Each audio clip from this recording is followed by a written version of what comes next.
All right, not gonna lie, I haven't really done a dang thing today worth noting. I got up this morning and it was raining, and I just kind of said, screw it, I'm not feeling it this morning, so I basically sat in the house and didn't do a whole lot this morning. And then I piddled around a little bit. Finally decided I should probably do something productive, so we're gonna go try to get some soil sampling knocked out.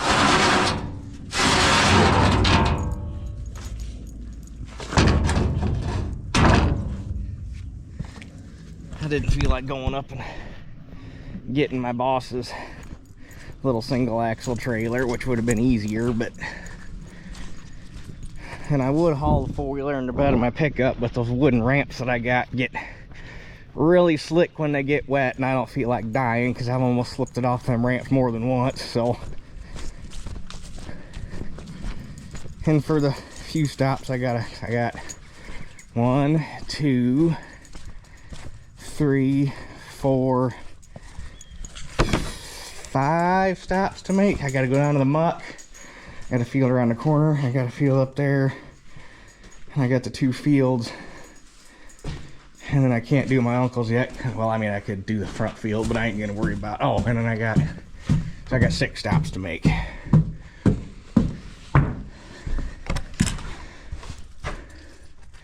But so it's not gonna be too exciting today, but it's all got to get done, and we're behind on everything, so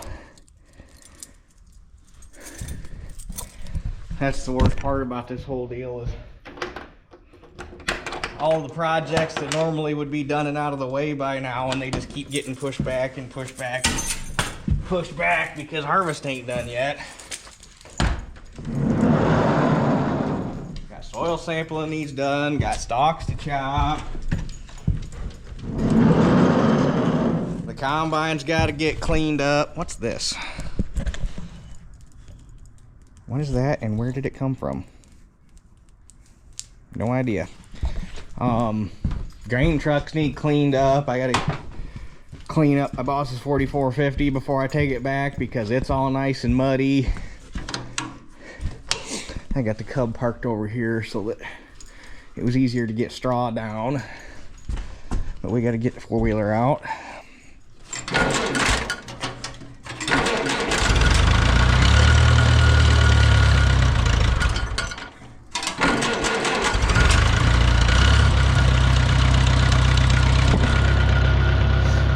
And then once that's all done, the first major project I want to get knocked out is getting the loft put over here. If it keeps raining and I can't run, I need to start getting material around for that. It shouldn't be that bad. Dad and I figured out a pretty easy workaround to make that happen.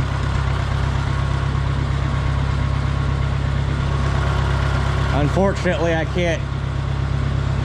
It wouldn't be hard if you could build it like that one's built, but in order to build it like that one's built, you got to put that center wall in, and I don't want to put a wall here because I don't want to lose all the storage space, so we got to do something a little different. But so they're not going to be, the two sides aren't necessarily going to match, but it'll be a lot more functional than, because I mean right now you got all this barn and all this headroom, but you can't use any of it because you can't get anything over there that's taller than those beams. Plus you put a loft over here, it's going to add to the structural rigidity of the barn too. I'm honestly surprised that that side never got lofted to begin with, but I don't think this farm stayed a farm much past the 50s, and then they got out of it, and that's when the guy started his plumbing business. So basically it probably never really made it much past the loose hay era, which is why it's open, it would have been open like that on both sides, other than this corner was always the granary, which is why there's a loft over here. But that being said, even the granary was added at a later date, because the lumber that the granary is made out of does not match the lumber that the rest of the barn is made out of. But that being said, I would also like to see, and we'll have to see what happens with my uncle's barn, I'd like to see if I could salvage some barnwood off of my uncle's barn, because I want to finish boxing. I want to make solid, I want to box this in and put a door on it so that straw doesn't go in the basement like that and make a mess downstairs. So I want to wall all this up and close this all in.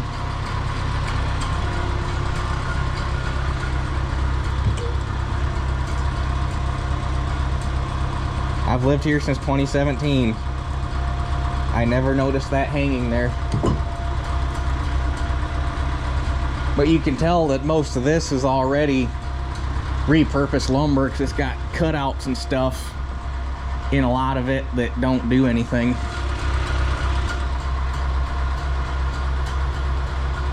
I'd also like to,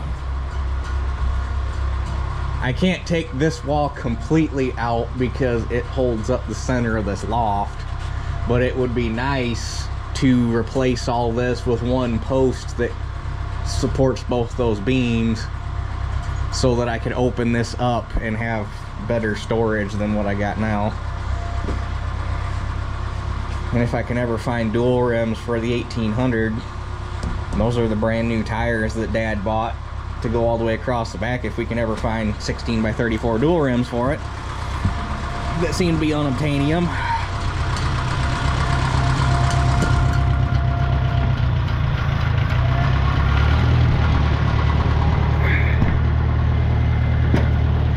And then once the loft is done, really need to start working on that 28 applicator that I started on last winter. When did I start working on that? Late last spring? I don't think it was last winter. I think it was last spring when I started on that. It's been so long I can't remember. But I'd really like to get that done this winter. I had a lot of stuff I wanted to get done this winter, and so far we're 2 months behind on almost everything.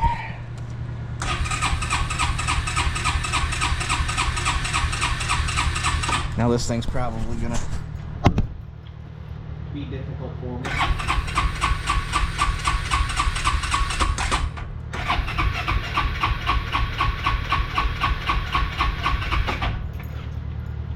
I'll turn the camera off, it'll start right up.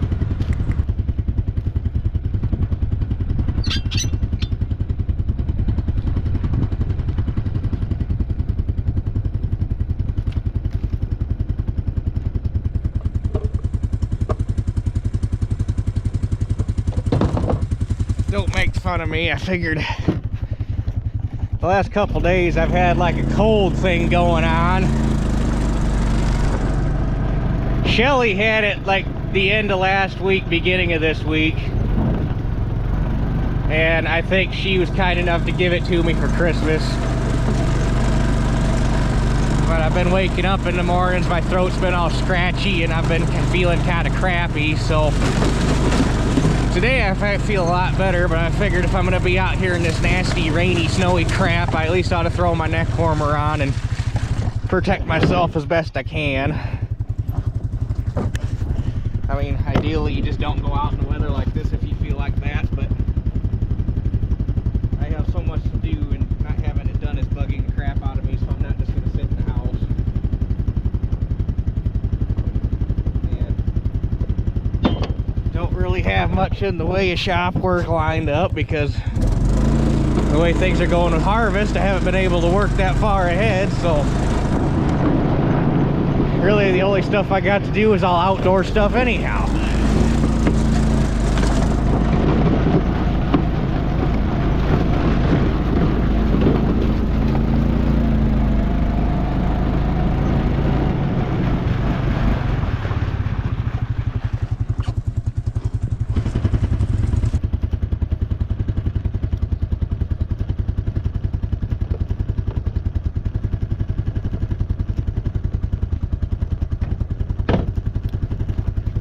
Okay, we're at stop number 3. I just counted up my sample bags that I had in my truck and realized that I'm going to be one bag short of getting to all the fields I was going to get to today. So I guess one of them have to go in a Ziploc bag.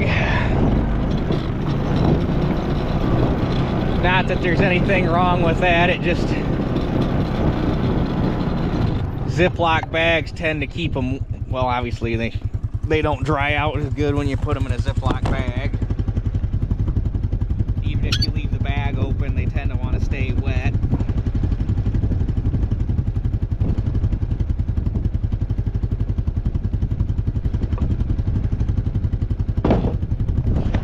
But this field should probably have 2 different samples done. Just because there's 2 different soil types. There's sand here on the hill and that little triangle, and then actually really this whole front field's pretty sandy and by all right.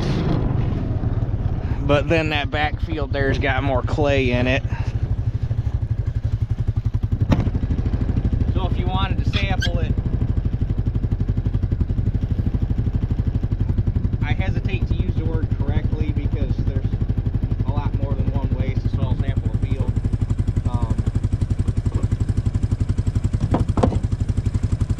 If you had it on a scale of good, better, best, the best way to sample it would be to split it up and probably have that and that little corner as a sample and then that back field as a sample.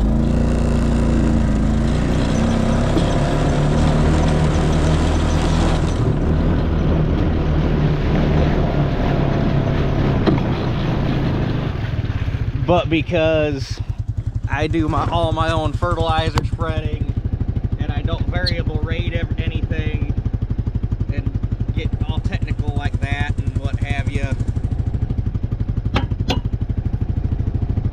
for the way I do things, it just, you don't gain a whole lot by overcomplicating how you sample things.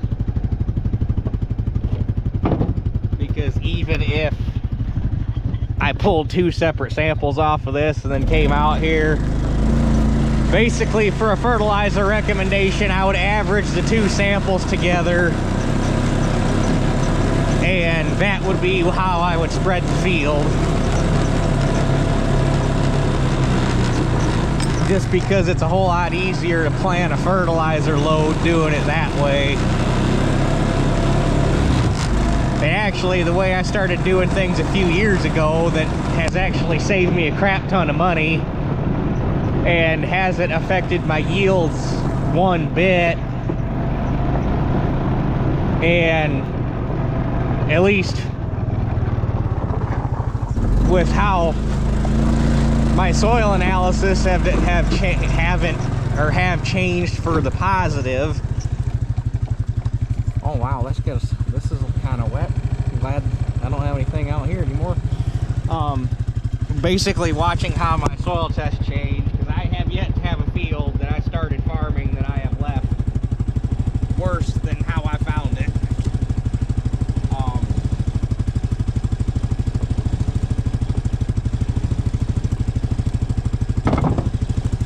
Basically what I started doing is I take all of my bean ground and I average everything together. Well, I take that back. I don't even average everything together per se.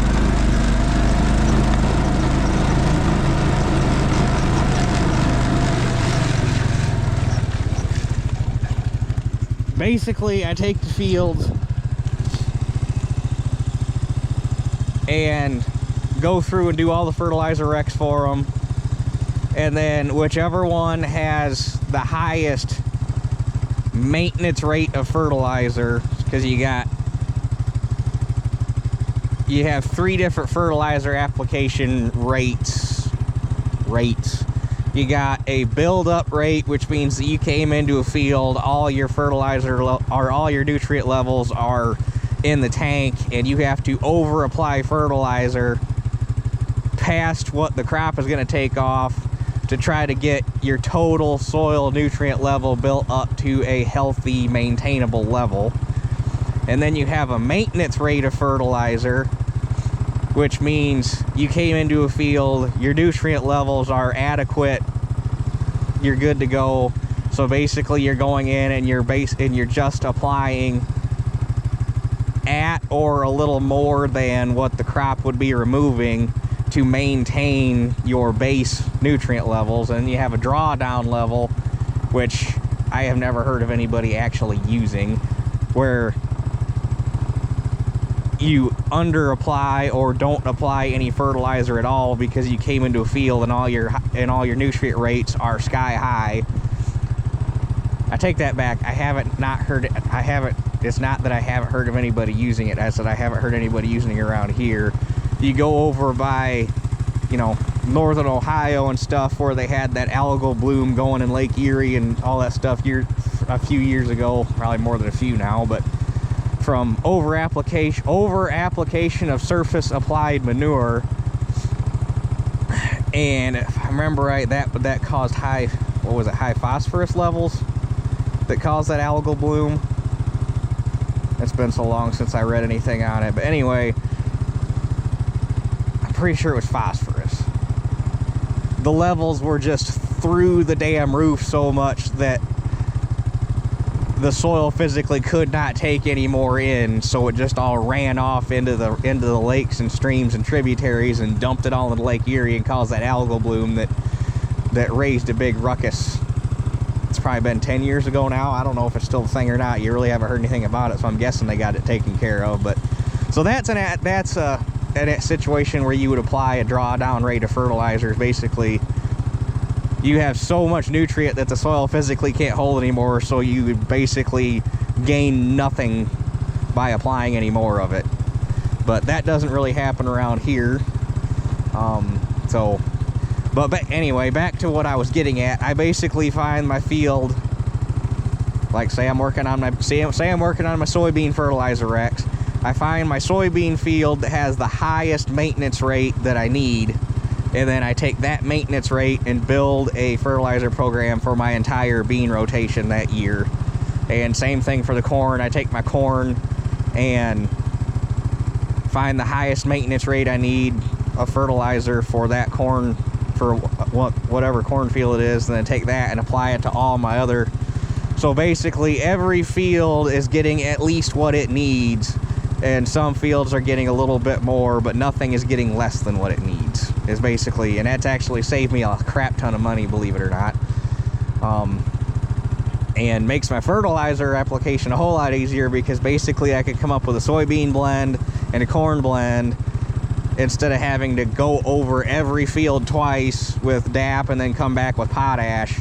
I can make a blended DAP and potash for soybeans, and I can make a blended DAP and potash and a little bit of AMS for corn, and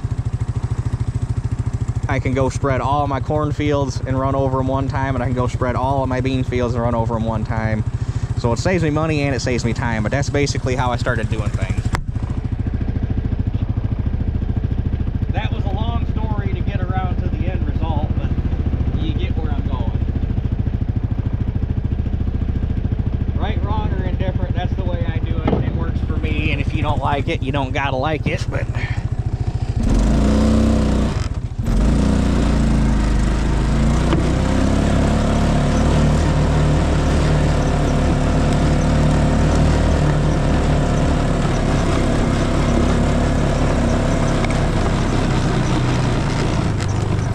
snowing pretty good now. I was really hoping that this wasn't going to happen at all.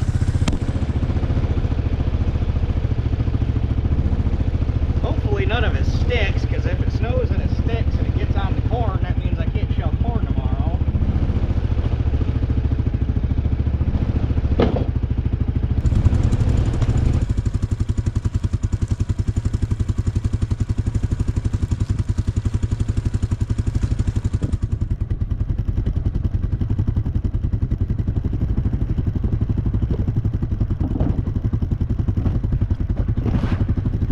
Well, this is the last field I'm doing for the day.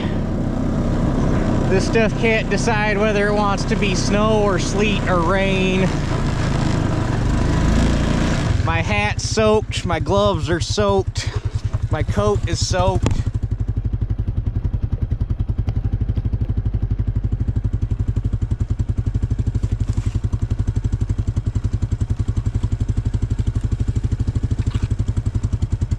The ground is soaked. Everything is soaked.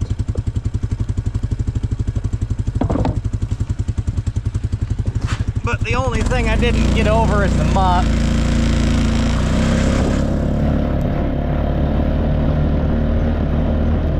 And with the ground starting to get covered in white stuff, I'd really rather not go down there and not be able to see what I'm driving over and get into a spot standing full of water and get stuck. So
when you're in the Midwest, if you don't like the weather, wait 5 minutes, it'll change. Started off raining this morning, transitioned to snow.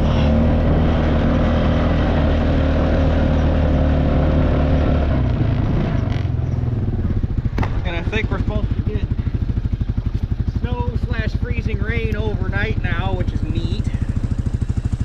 So I think we can pretty much write off trying to shell corn tomorrow. Once that stuff's on the corn.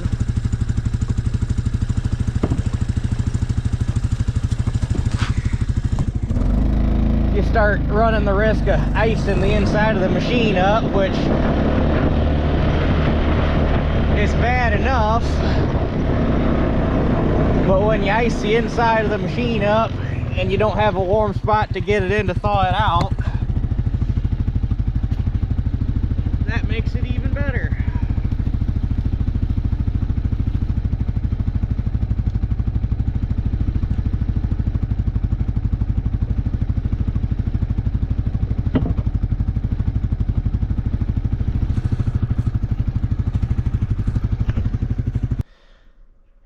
All right, there's those.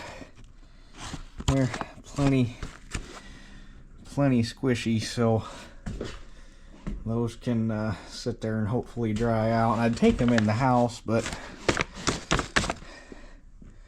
I don't know, something about bringing soil samples into the house to dry out just doesn't, I don't know, I'd prefer to not to, so they can sit in here. I wish I had a heat lamp. If you set a heat lamp over them, it dries them out lickety split. But I don't, and I think the one at Mom and Dad's disappeared on me because I used to have one for drying soil samples, and I haven't seen it in forever. But anyhow, that's that. So sorry it was boring, but it's all progress toward the end result, right? So anyhow, that's it for this one. I'll catch you guys on the next one, and I guess by the time you see this, Happy New Year, because it's the 31st. So tomorrow will be the start of 2024.